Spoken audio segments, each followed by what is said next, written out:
Hello students, मैं अमित कुमार फिर स्वागत करता हूं आप सभी का अपने यूट्यूब चैनल पर। आशा करता हूं आप सभी स्वस्थ होंगे, बहुत ही अच्छे से आप लोगों की तैयारी चल रही होगी।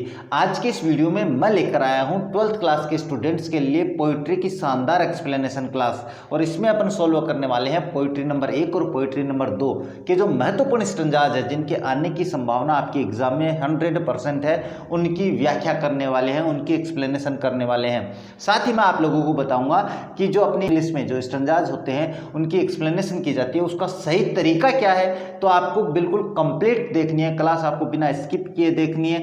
आप अगर उस तरीके से आपके एग्जाम में कर देते हो तो मैं गारंटी लेता हूं कोई टीचर आपके नंबर नहीं काटने वाला है। तो अपनी इस क्लास को शुरू करें इससे पहले आप लोगों से एक बात करना चाहेंगे, अगर आप हमारे चैनल पे आए हो, हमारे वीडियोस देख रहे हो, वीडियोस पसंद आ रहे हैं, हमारे चैनल को सब्सक्राइब कीजिए, वीडियो को लाइक कीजिए, शेयर कीजिए, साथ ही बेल आइकन को भी ऑन रखिए ताकि मेरे वीडियोस के नोटिफिकेशन सबसे पहले आप लोगों के पास पहुंचे। अब ज़्यादा समय नहीं लेते, शुरू करते हैं आज का वीडियो और चलते हैं अपनी स्क्रीन पर। तो शुरू करते हैं आज की क्लास। और जो टॉपिक बताया वो बताया 12th क्लास पोइट्री एक्सप्लेनेशन, यानी 12th क्लास की जो कंपलसरी इंग्लिश में पोइट्री आती है उनकी एक्सप्लेनेशन अपन आज सॉल्व करने वाले हैं। अपन बात करते हैं सबसे पहले पोइट्री नंबर 1 की। जो पोइट्री नंबर 1 है, यानी जो पोइम आपकी पहली है, जो पहली पोइम है वो कौन सी है, वो है आपके पास माई मदर एट 66। तो जो पोइट्री है उसका मैंने नाम बता रखा है यहाँ पे, माई मदर एट 66। सबसे पहले इस कविता के बारे में बात करते हैं। भाई आगे भी बात करने वाले, सारी बातें करने वाला हूँ। इस कविता को लिखने वाली कवयित्री का नाम क्या है, तो जो अपनी पोइटिस है इस कविता की वो कौन है, आप सभी जानते हो। उसका नाम बहुत ही आसान भी है, इसका नाम है कमला दास। कमला दास। अब सबसे पहले बात करते हैं कि जो सारी बातें तो अपनी आगे होने वाली है। इस कविता में कवि वो करती है, अपनी जो मम्मी है, अपनी जो उसकी मदर है, उस मदर के साथ वो क्या करती है, ट्रेवलिंग कर रही है। भाई किसके साथ, अपनी मदर के साथ ट्रेवलिंग कर रही है। उस ट्रेवलिंग के बारे में क्या है, यात्रा है। ट्रेवलिंग मतलब यात्रा, यात्रा के बारे में कवित्री है वो वर्णन करती है, और वो क्या सोचती है वो सारी बातें अपनी इसमें करती है। अपनी सारी आगे भी बात आने वाली है, बस मैं बता रहा हूँ कि माई मदर एट 66 में क्या है और उसकी कवित्री कौन है। तो सबसे पहले अपन बात करते हैं अपने स्टैंजा की, जो दिया हुआ उसको पढ़ते हैं। स्टैंजा को बिल्कुल ध्यान से पढ़ना है, जैसे मैं यहाँ पे पढ़ के बताता हूँ आप लोगों को। Driving from my parents home to Cochin last Friday morning I saw my mother besides me. George opened mouth, her face ashen like that of a corpse, and realized with pain that she was as old as she looked. अपनी से stanza की बात करें तो ये stanza बड़ा important stanza है भाई। ये जो पोएम है ये बड़ी इंपॉर्टेंट है भाई, इससे आ जाता है आपके पास बिल्कुल, क्योंकि 2 आने एक अथवा में आएगा, तो इसका मतलब ये पक्का 100% आने की संभावना होती है।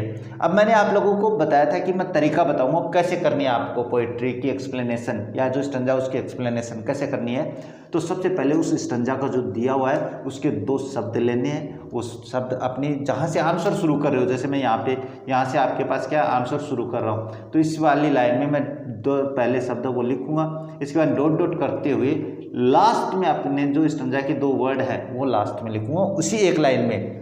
इसके नीचे मैं आप लोगों के पास बता रखा है कि रेफरेंस लिखना होता है, मैंने यहाँ पे सामने लिख भी रखा है। तो रेफरेंस में क्या लिखते हैं ये आपको पता होना जरूरी है। तो रेफरेंस में क्या लिखते हैं भाई, तो रेफरेंस में अपन लिखते हैं कि ये जो ऊपर वाली पंक्तियां हैं, ये स्टंजा है, वो कौन सी पोइम से लिया गया है। तो मैं यहाँ पे बता देता हूँ कि रेफरेंस में आपको करना क्या है भाई। तो रेफरेंस में आपको उस पोइम का नाम लिखना है। पोइम का नाम किस तरीके से लिखना वो भी बताऊंगा। पोइम का नाम लिखना होता है जिस पोइम से वो स्टंजा दिया हुआ वो लिया हुआ होता है। साथ ही अपन क्या लिखते हैं, उस पोइट या पोइटिस का नाम लिखते हैं जिसने वो कविता लिखी होती है। तो ये थोड़ा ध्यान में रखना आप लोग, पोइट या पोइटिस का नाम भी लिखना होता है।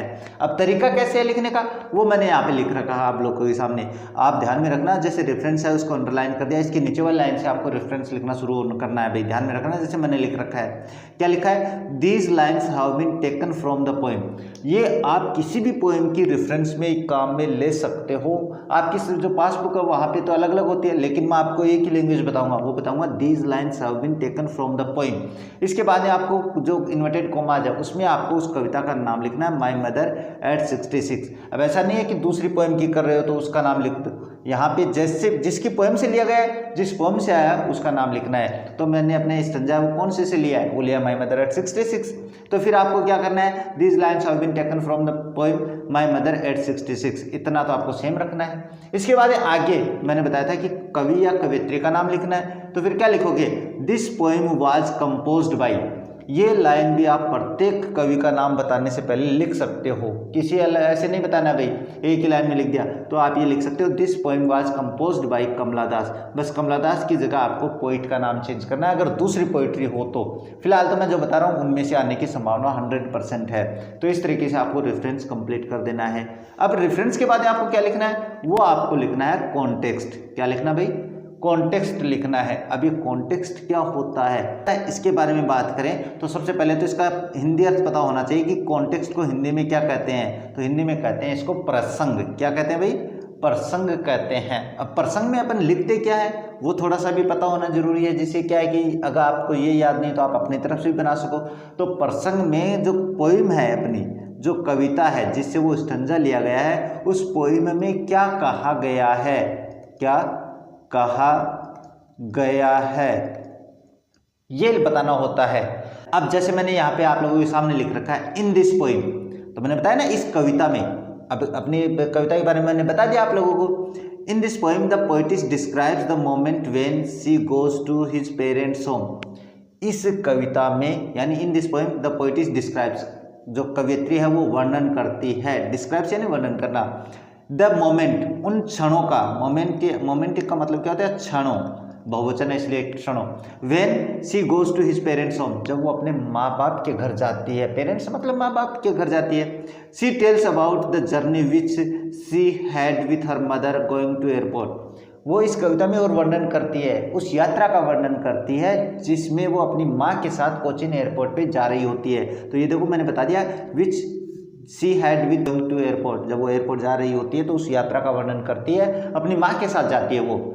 She also tales that she feels pen for her mother, वो ये भी बताती है कि उसे अपनी माँ के लिए कितना दर्द महसूस होता है। पेन का मतलब होता है वैसे कष्ट, दर्द, यहाँ पे कष्टों से लिया गया है कि कितना मस्त अपने पास कष्ट महसूस होता है अपनी माँ के लिए। सभी को होता है भाई माँ के लिए कष्ट जो होता है, वो क्यों होता है वो अपन अपनी एक्सप्लेनेशन में करने वाले हैं। अब कॉन्टेक्स्ट यहाँ पे आपका कंप्लीट हो जाता है।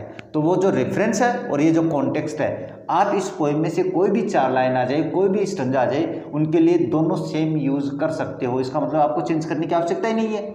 अब देखो एक्सप्लेनेशन, कॉन्टेक्स्ट के नीचे आपको एक्सप्लेनेशन करनी है और इसके नीचे भी अंडरलाइन करना है, एक्सप्लेनेशन को अंडरलाइन करना है, इससे नीचे वाली लाइन से आपको शुरू करना है। अब देखो इसमें मैंने क्या लिखा है, in these lines the poetess tells. अब मैंने यहाँ पे दीज लाइन का प्रयोग किया है, वहाँ पे मैंने दिस पोएम का प्रयोग किया है। दीज लाइन्स मतलब वो जो स्टंजा दिया हुआ जो मैंने पढ़ा है, इसका मतलब होता है इन पंक्तियों में, इन पंक्तियों में the poetess tells, poetess tells का मतलब होता है कवियत्री बताती है that she is going to Cochin airport to catch a flight with her mother.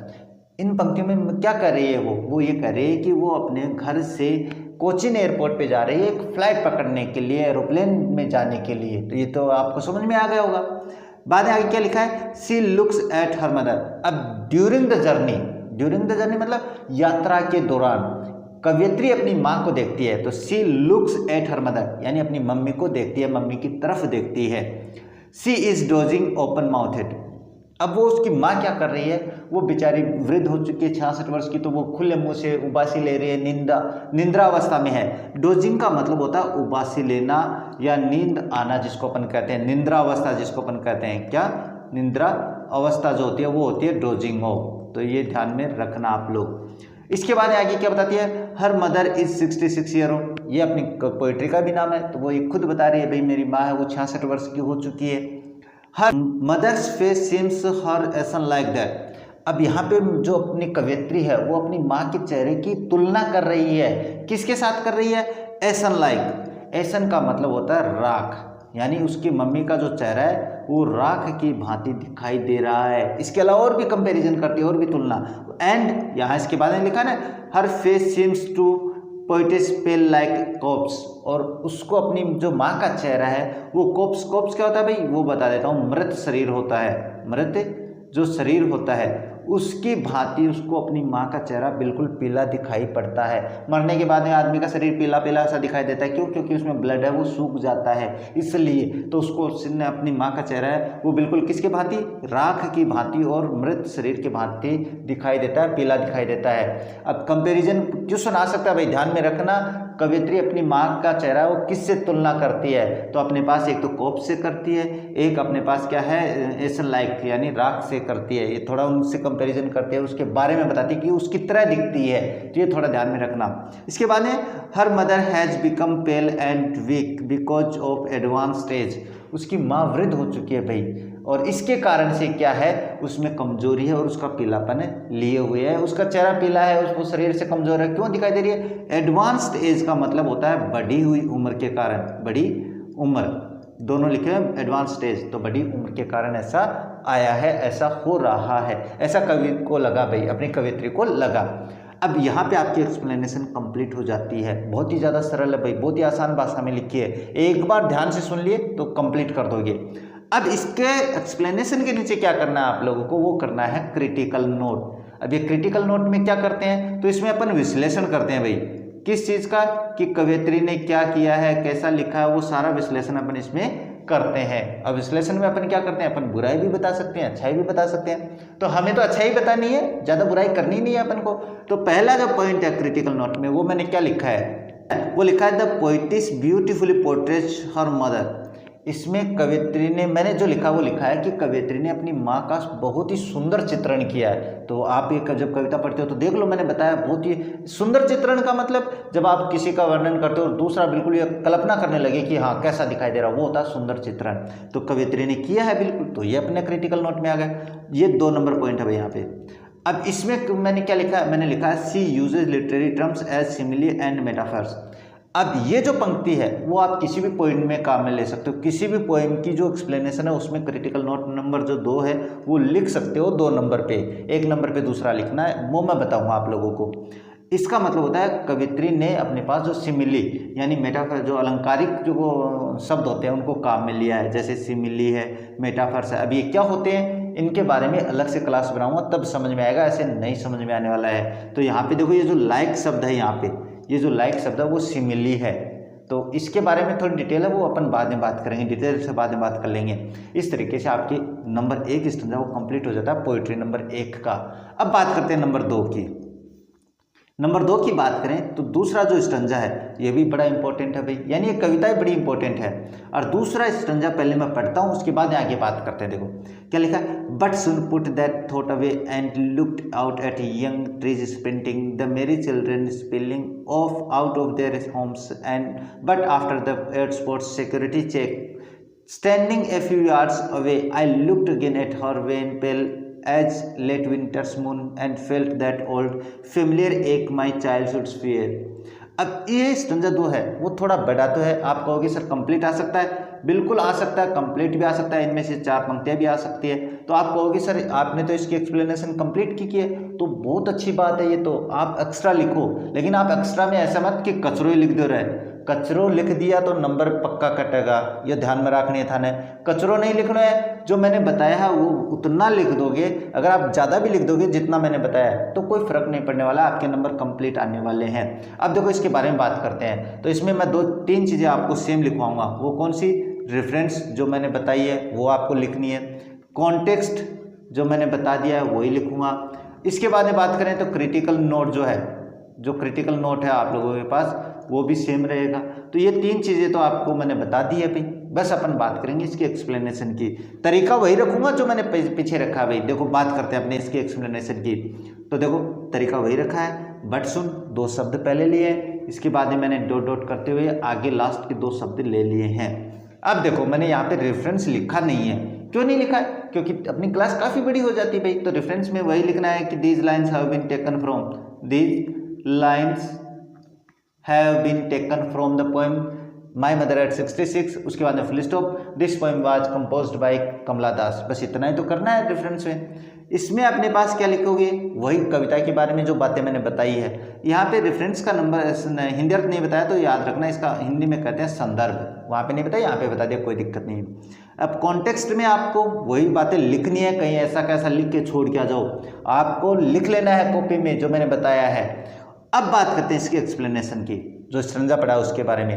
अब इसके बारे में बात करें तो इन दीज लाइन्स, तो इन पंक्तियों में द पोएटिस सेज, कवियत्री कहती है दैट की after feeling so painful about her mother, अपनी मम्मी के बारे में इतना दुखपूर्ण सोचने के बाद में, महसूस करने के बाद में, she tries to divert her mind, वो बेचारी क्या करती है, अपने माइंड को डाइवर्ट करने की कोशिश करती है, ध्यान अलग आकर्षित करने की कोशिश करती है। क्यों? कभी कभी ये बात अपने दिमाग में आ जाती है जब अपन अपने पेरेंट्स के बारे में ऐसे बुरा सोचने लगते हैं कि पता नहीं मेरे माँ बाप मुझसे अलग हो जाएंगे तो क्या होगा, वो हो जाएगा। फिर अपन उस विचार को त्यागने के लिए क्या करते हैं, या तो अपना मोबाइल चला लेते हैं या अपन किसी अन्य बात में लग जाते हैं, जिससे क्या अपने दिमाग से वो गंदा सोच जो है, जो दुख भरा सोच है, वो निकल जाता है। ऐसा एक कवित्री करती है। She looks outside the window and looks the young trees is rushing away past her. अब कवित्री अपना ध्यान भटकाने के लिए क्या करती है, वो करती है कि वो बेचारी क्या करती है, विंडो की तरफ देखती है, खिड़की से बाहर देखती है, बस में जा रही है या कार में जा रही है, उससे बाहर देखती है। बाहर क्या देखती है, वो देखती है कि जो छोटे पेड़ हैं, यंग ट्रीज, इनको नाम याद रखना भाई, यंग ट्रीज यानी छोटे वृक्ष से भी करती है वो। अब मैं बताऊंगा किसको डिनोट कर रहे हैं। रसिंग अवे पास्ट हर, वो उसके पास से पीछे की तरफ भाग रहे हैं बहुत तेज गति से, जो छोटे छोटे पौधे हैं वो। अब यहाँ पे ये जो young trees rushing away past her से क्या लिया गया है, ये जो लाइन है वो आपके पास टाइम को डिनोट करती है कि जो समय है वो कितना तेज गति से भाग रहा है, ये बताती है यहाँ पे कवित्री, ये सोचती है। इसके आगे देखें, she also sees the happy children running outside their homes, वो बच्चों को भी देखती है, वो सारे बच्चे खुश हैं भाई, बहुत ही अच्छे खुश हैं, वो अपने घरों से बाहर खेलने के लिए भाग रहे हैं, दौड़ रहे हैं, उनको दुख दर्द से कुछ नहीं लेना देना है, कुछ पता भी नहीं है उनको, वो सारी बातें सोचते हुए कवित्री उन बच्चों को देखती है। When she reaches at airport she again looks at her mother's face, जब वो बेचारी एयरपोर्ट पे पहुंच जाती है, सिक्योरिटी चेकअप होता है, उसके बाद जब वो अंदर जाती है तो फिर वापस अपनी माँ को देखती है वो। क्यों? माँ का दर्द ऐसा ही होता है कि माँ का जो दर्द है वो बेटी बहुत अच्छे से समझती है, तो माँ को देखती है वो। उसके बाद में वापस देखती है अपनी मम्मी को।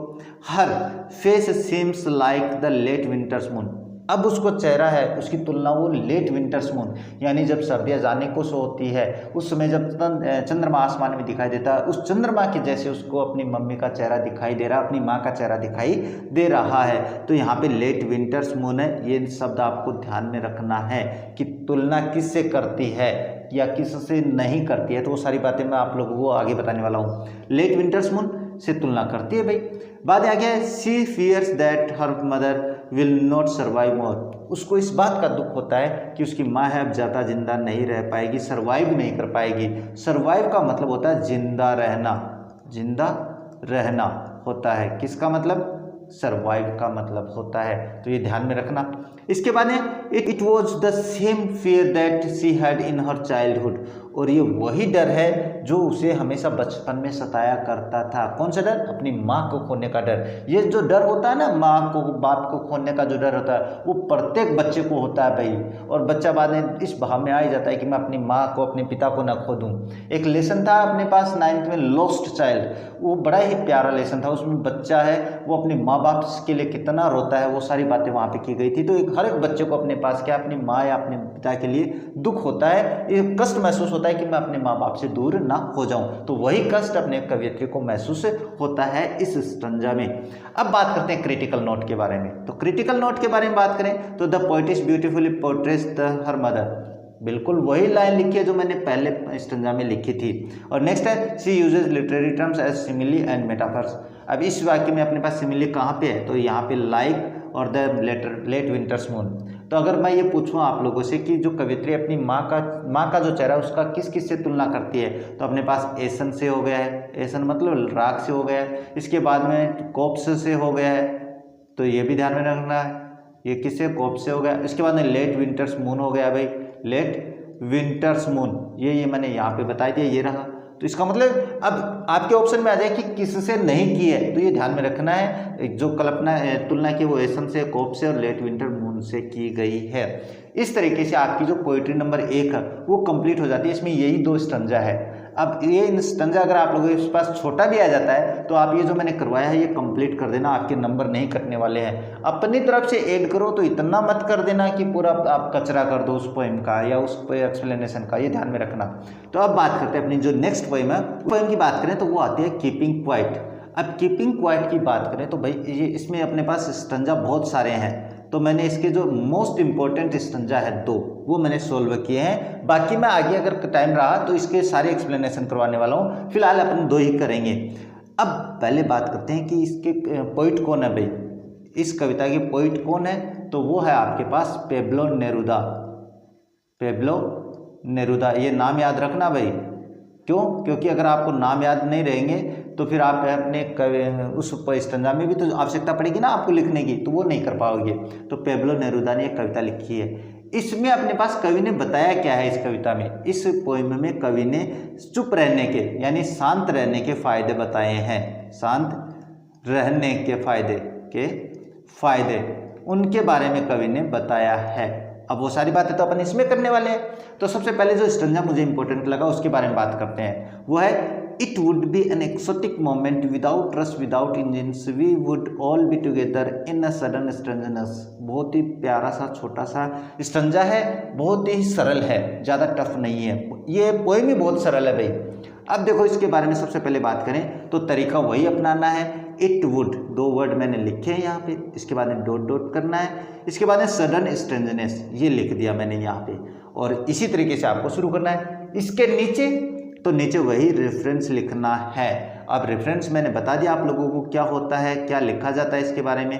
तो इसमें अपन क्या लिखेंगे, उस कविता का नाम लिखेंगे और उस कवि का नाम लिखेंगे जिसने ये लिखी है। अब देखो पढ़ते हैं, देखो these lines have been taken from the poem. यही लाइन मैंने वहाँ पे लिखी थी माई मेथड एट 66 में। इसके बाद में इन्वर्टेड कॉमा है, कविता का नाम है कीपिंग क्वाइट, यानी पोएम जो है अपनी पोइट्री जो है वो है कीपिंग क्वाइट। यहाँ पे फुल स्टॉप लगा दिया। इसके बाद में आपको क्या करना है, इसके बाद में वही लिखना है it was composed bye Pablo Neruda. यह पेब्लो नेरुदा के द्वारा कंपोज्ड की गई है, लिखी गई है। अब आप कहोगे सर वहाँ पे तो दिस पोएम लिखा है, यहाँ पे दिस इट लिखा है। तो ये जो इट है यहाँ पे ये पोएम के लिए ही आया है। आप ऐसे कर देते हो तो भी ठीक है, और अगर आप वैसे करोगे जैसे दिस पोएम वाज, तो यहाँ पे इट की जगह दिस पोएम कर दो और कोई फर्क नहीं पड़ने वाला है, दिस पोएम, और वाक्य आपका जो रेफरेंस है वो कंप्लीट हो जाता है। इस तरीके से जो रेफरेंस है वो सही हो जाएगा आप लोगों का। बात करते हैं, देखो रेफरेंस के बाद में आपको क्या लिखना है, उसके बाद में आपको कॉन्टेक्स्ट लिखना है। और कॉन्टेक्स्ट में क्या लिखोगे, प्रसंग। इसको हिंदी में क्या कहते हैं, इसको हिंदी में कहते हैं प्रसंग। और लिखोगे क्या कि उस कविता में क्या कहा गया है, जिस कविता से ये स्टंजा आया है। तो कविता कौन सी अपनी कीपिंग क्वाइट है। तो इस कविता में देखो क्या कहा गया है वो बताता हूँ। इन दिस पोएम, इस कविता में the poet tales about the benefit of keeping quiet. इस कविता में कवि चुप रहने के या शांत रहने के फायदे बताता है। अबाउट के बारे में, बेनिफिट्स फायदों के बारे में, ऑफ कीपिंग क्वाइट चुप रहने के या शांत रहने के। आगे क्या है, the poet describes about the people who are running in their lives. यानी कवि उन लोगों का वर्णन करता है जो अपने जीवन में भागते रहते हैं, अपने जीवन के बारे में नहीं सोचते हैं, उनके बारे में कवि ने सोचा भाई, उनके बारे में कवि बात करता है। He tells that we should keep quiet for he count 12। वो हमसे आग्रह करता है, हमें सजेशन देता है कवि कि वो जब 12 तक गिनेगा तब तक आप सभी चुप हो जाओ, बिल्कुल शांत हो जाओ, कुछ हिलना डुलना कुछ नहीं। He say that the time will be very excited. वो कहता है कि समय बड़ा ही रुचिकर होगा, एक्साइटेड होगा, सरप्राइज्ड होगा, आश्चर्यजनक होगा। क्यों? क्योंकि मैं बता देता हूँ सीधा सा एग्जांपल, अपनी सारी स्कूल को चुप कर दो, आपको खुद को पता लगेगा अरे स्कूल तो बड़ी अजीब दिखाई दे रही है, अनयूजुअल हो गई है, एक्साइटेड हो जाता है ना, हर चीज़ शांत हो जाती है। तो वैसा तो कभी दुनिया को शांत रहने के लिए कह रहा है यहाँ पे। तो ये आपके कॉन्टेक्स्ट हो जाता है। मुझे नहीं लगता इससे सरल आपकी कहीं पासबुक में मिलेगा आप लोगों को, तो इसको आपको लिख लेना है। अब बात करते हैं एक्सप्लेनेशन की। जो अपने पास 4 लाइनें थी उसको एक्सप्लेन करते हैं।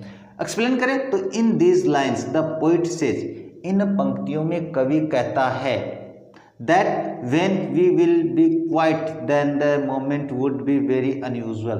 कवि वही कह रहा है कि जब हम बिल्कुल चुप हो जाएंगे तो जो समय होगा वो बड़ा ही असामान्य होगा। अनयूजुअल मतलब असामान्य। तो असामान्य का मतलब ऐसे नहीं है कि कुछ असामान्य घटना घटित, नहीं, वो जो समय होगा ना वो बड़ा ही अजीब लगेगा, बड़ा ही रुचिकर होगा लेकिन अजीब होगा, बिल्कुल दुनिया शांत हो जाएगी। तो देयर विल बी नो रस इन द वर्ल्ड, दुनिया में कोई भाग दौड़ नहीं होगी। यहाँ पे जो रस दिया हुआ है इसका मतलब क्या होता है, भाग दौड़ होता है, भाग दौड़। ये जो शब्द मैं बता रहा हूँ इनको याद रखना भाई, एंटोनिम सिनोनिम्स में आ सकते हैं। There will not be any noise of the engines of the vehicle. वो ये कह रहा है कि वहाँ पर किन्हीं भी व्हीकल के इंजन की आवाज़ नहीं होगी। व्हीकल यानी वाहन, तो वाहनों के इंजनों की आवाज़ नहीं होगी। फैक्ट्रीज की आवाज़ नहीं होगी, यानी जो उद्योग अपने फैक्ट्री लगी है, कंपनी लगी है, उनकी आवाज़ नहीं आएगी। अदर्स और अन्य जो आवाज़ें हैं वो नहीं आएगी, जैसे गाड़ियों की चलने की आवाज़ है, लोगों की चीखने की आवाज़ है, वो सारी नहीं आएगी। तो बिल्कुल शांत मौसम हो जाएगा, बिल्कुल ऐसे अनयूजुअल टाइम आ जाएगा। There will have perfect silence in the world, दुनिया में पूर्ण शांति हो जाएगी। परफेक्ट यानी पूर्ण, जिसको अपन कहते हैं, बिल्कुल पूर्ण शांति हो जाएगी।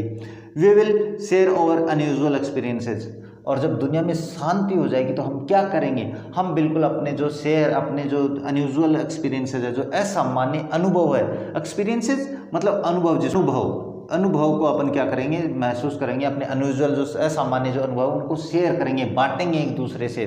नेक्स्ट क्या बताता है, that will be a very strange moment, और वो बहुत ही एक अजीब टाइम होगा भाई, बिल्कुल अजीब तो होना ही है। क्यों? क्योंकि सारे चुप और अपने दुख दर्द बांट रहे हैं।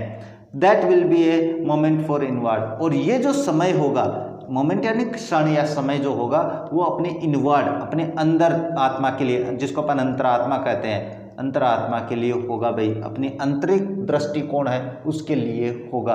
और इस तरीके से आपकी ये जो व्याख्या वो हो जाती है। तो मुझे नहीं लगता इससे आसान कहीं और है भाई आप लोगों के लिए।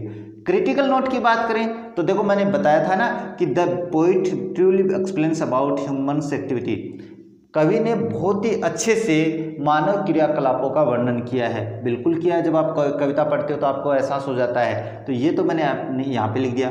दूसरी लाइन वही है, माय मदर एट 66 में बताया है, क्या है, he uses literary terms as simile and metaphors, उसने अपने पास सिमिली और मेटाफर का प्रयोग किया है। इस तरीके से आपका स्टंजा नंबर 1 कंप्लीट हो जाता है कीपिंग क्वाइट में। अब बात करते हैं देखो इसके दूसरे स्टंजा के बारे में, और दूसरा क्या दे रखा है, दूसरा दे रखा है कीपिंग क्वाइट कविता का नाम। दूसरा जो स्टंजा है वो बड़ा ही इंपॉर्टेंट है भाई, क्या है, ये आपके पास सेकेंडरी बोर्ड एग्जाम 2023 में आया हुआ है और 2024 में आया नहीं है, तो इस बार बड़ा इंपॉर्टेंट हो जाता है ये, क्योंकि मुझे लगता है ये रिपीट होते रहते हैं भाई, ये जो BSCR होता है, CBSE होती है, वो रिपीट करते रहते हैं। तो सबसे पहले पढ़ते हैं इसको स्टंजा को।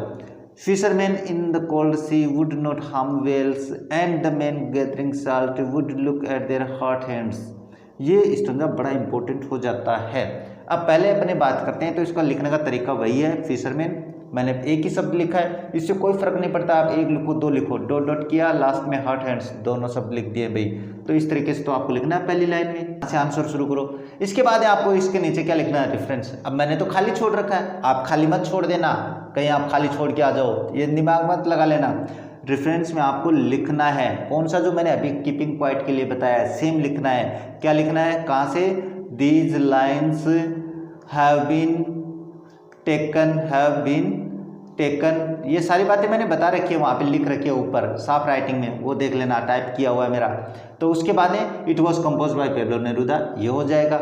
कॉन्टेक्स्ट में भी आपको वही लिखना है जो मैंने आपको ऊपर बता रखा है। क्या लिखना है, थोड़ा बहुत आप अपनी तरफ से भी लिख सकते हो, ऐसा नहीं कि मैंने लिखवा दिया याद नहीं हुआ, तो आप अपनी तरफ से भी 1-2 लाइन लिख सकते हो, कोई दिक्कत वाली बात नहीं है। लिखना इसी तरीके से जैसे मैंने आप लोगों को समझाया है, तो आपके नंबर नहीं कटने वाले हैं। अब बात करते हैं इसकी देखो एक्सप्लेनेशन के बारे में।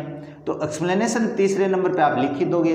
एक्सप्लेनेशन में क्या करना है, एक्सप्लेनेशन में करना है, इन दिस लाइन्स, इन पंक्तियों में, द पोइट डिस्क्राइब्स, कवि वर्णन करता है, अबाउट यानी के बारे में, द मोमेंट उस क्षण के बारे में, when all will be silent, जब सारे चुप हो जाएंगे, उस क्षण के बारे में वर्णन करता है कवि। और क्या बताता है, एंड द फिशरमैन आ गया, यानी मछुआरे जिनको अपन कहते हैं, will not go to sea for fishing, वो क्या करेंगे, वो अपने पास से मछलियों को पकड़ने के लिए, शिकार करने के लिए समुद्र में नहीं जाएंगे। And they will not hunt whales, और वो जो वेल मछलियां हैं उनका शिकार भी नहीं करेंगे। नेक्स्ट क्या कहता है, next the poet tells that the man who gather salt in the sea, they, यहाँ पे दे है भाई, THY, they will see their hot hands. अब बाद में कवि ये भी बताता है कि जो लोग बेचारे समुद्र से नमक निकालते हैं वो क्या करेंगे, वो भी शांत हो जाएंगे, रुक जाएंगे, बोलेंगे नहीं, तो फिर वो अपने चोट, जो नमक निकालने से हाथ कट गए हैं, जो चोट लगी है, उनके बारे में सोचेंगे, उनके बारे में विचार करेंगे कि हमारे हाथ कट गए हैं, वो सारी बातें सोचेंगे बेचारे। क्यों? क्योंकि उनको टाइम ही नहीं मिलता भाग दौड़ भरी जिंदगी में। आगे देखो, बाय हॉट हैंड्स, अब यहाँ पे हॉट हैंड्स है, इनको ध्यान में रखना, कवि क्या समझता है इससे, कवि क्या एक्सप्लेन करना चाहता है। द पोइट मीन्स, यानी कवि इससे कहने का मतलब ये है, that we are all forgetful of our pains in busy life, कवि ये कहना चाहता है कि जो हार्ट हैंड है, यानी जो अपने कष्ट भरे हाथ है, उनके कटे हुए हाथ है, चोटिल हाथ है, उनसे कवि क्या कहना चाहता है, वो ये एक्सप्लेन करना चाहता है कि हम क्या है इस बिजी जीवन में, बिजी जीवन व्यस्त जीवन में अपन क्या कर रहे हैं, व्यस्त जीवन में हम सब अपने दुख दर्द है वो भूल चुके हैं। पेन यानी यहाँ पे दुख दर्दों से लिया गया है, याद रखना। वैसे पेन का मतलब दर्द होता है, यहाँ पे दुख दर्द यानी अपने पास दुख है, किसी का कष्ट है, उनसे लिया गया है। और कवि यही कहना चाहता है कि हम भाग दौड़ भरी इस जिंदगी में अपने कष्ट है, अपने दुख वो सारे भूल चुके हैं। अब बात वही आ जाती है, क्रिटिकल नोट भी मैंने सेम लिखा है यहाँ पे। क्या लिखा है, the poet truly explains about humans activity. कवि ने मानव प्रकृति के बारे में बहुत ही अच्छा वर्णन किया है, 1 नंबर हो गया। दूसरे नंबर में वही लाइन है, he uses literary terms as simile and metaphors. उसने सिमिली और मेटाफर्स का भी प्रयोग किया है। इस तरीके से आपकी जो दूसरी पोएम है, जिसके मैंने 2 इंपॉर्टेंट स्टैंजाज उनकी एक्सप्लेनेशन कंप्लीट कर दी है, और अपनी जो 2 कविताएं हैं जिनके मोस्ट इंपॉर्टेंट स्टैंजाज थे, उनकी व्याख्या भी कंप्लीट हो जाती है। तो मुझे लगता है आप लोगों को एक्सप्लेनेशन करने का सही तरीका समझ में आ गया होगा। तो मिलते हैं आप लोगों से आगे नेक्स्ट पोइट्री की जो स्टैंजाज है उनकी एक्सप्लेनेशन लेकर। तब तक देखते रहे हमारे चैनल। जय हिंद, जय भारत।